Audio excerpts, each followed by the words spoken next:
প্রার্থী তালিকা ঘোষণার পর থেকেই নির্বাচনী ময়দানে নেমে পড়লেন বিজেপি প্রার্থী চন্দ্রশেখর বন্দ্যোপাধ্যায়। মঙ্গলবার সকালে দুর্গাপুর পূর্ব বিধানসভার 28 নম্বর ওয়ার্ড থেকে তার প্রচার কর্মসূচির সূচনা হয়। দিনের শুরুতেই তিনি সগরভাঙ্গা এলাকায় ভৈরব মন্দিরে পুজো দেন। এরপর দলীয় কর্মীদের সঙ্গে নিয়ে দেওয়াল লিখনে অংশগ্রহণ করেন এবং এলাকায় বাড়ি বাড়ি গিয়ে জনসংযোগ করেন।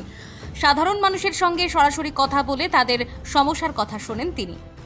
মন্দিরে মন্দিরে গিয়ে পূজা দিয়েছি, ঠাকুরের কাছ থেকে আশীর্বাদ নিয়েছি।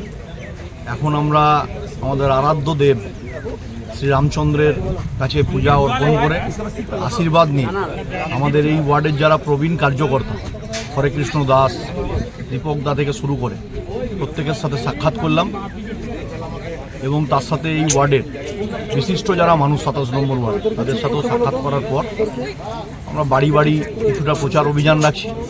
বাকি আমাদের যারা মহিলা কার্যকর্তা আছে, মহিলা সভানেত্রীর নেতৃত্বে প্রতিটা ওয়ার্ডে আলাদা করে গৃহ সম্পর্ক অভিযান আজ থেকে তারা শুরু করবেন। বিকেল থেকে মহিলারা বাড়ি বাড়ি যাবেন, মানুষের কাছে আবেদন রাখবেন। শুধু লক্ষ্মীর ভাণ্ডার বা বেকার ভাতা নয়, বাংলায় কর্মসংস্থান চাই, শিল্পায়ন চাই এবং মহিলাদের সশক্তিকরণ, মহিলাদের স্বাবলম্বী করার জন্য নরেন্দ্র মোদী যে উদ্যোগ নিয়েছেন সেই বার্তা বাড়ি বাড়ি আজ থেকে আমাদের মহিলা কার্যকর্তারা বিকেল থেকে শুরু করবেন, তারা বাড়ি বাড়ি পৌঁছে দেবেন। মোদীজির দেওয়া চিঠি। পরবর্তী পর্যায়ে তিনি মুচিপাড়ার রাম মন্দিরে গিয়ে পুজো দেন এবং সেখানেও কর্মীদের সঙ্গে আলোচনা করেন। পাশাপাশি এলাকায় ঘুরে জনসংযোগ চালান। দিনের কর্মসূচির শেষ দিকে তিনি দুর্গাপুর পৌরসভার প্রাক্তন মেয়র দিলীপ আগস্তির বাড়িতে গিয়ে তার আশীর্বাদ নেন। প্রার্থী হিসাবে আসিনি, আমি প্রাক্তন কাউন্সিলর, প্রাক্তন বড় চেয়ারম্যান, প্রাক্তন মহানগরের বাড়িতে এসেছি। আমাকে রাজনৈতিক দল আমার দল ভারতীয় জনতা পার্টি প্রার্থী করেছে।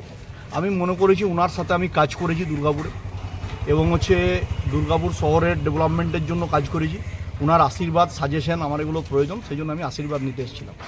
প্রচারের শুরুতেই মন্দিরে পুজো, দেওয়াল লিখন ও সরাসরি জনসংযোগ এই দিনকে হাতিয়ার করে ভোটের লড়াইয়ে এগোতে চাইছেন বিজেপি প্রার্থী। প্রচার শুরুর প্রথম দিন থেকেই ঘরোয়া জনসংযোগে জোর দিয়ে চন্দ্রশেখর বন্দ্যোপাধ্যায় নির্বাচনী লড়াইয়ে সক্রিয় উপস্থিতির বার্তা দিলেন। আগামী দিনে এই প্রচার কতটা প্রভাব ফেলবে এখন সেটাই দেখার। দুর্গাপুর থেকে বিধানচন্দ্র গাঙ্গুলির রিপোর্ট, বঙ্গলেখনী।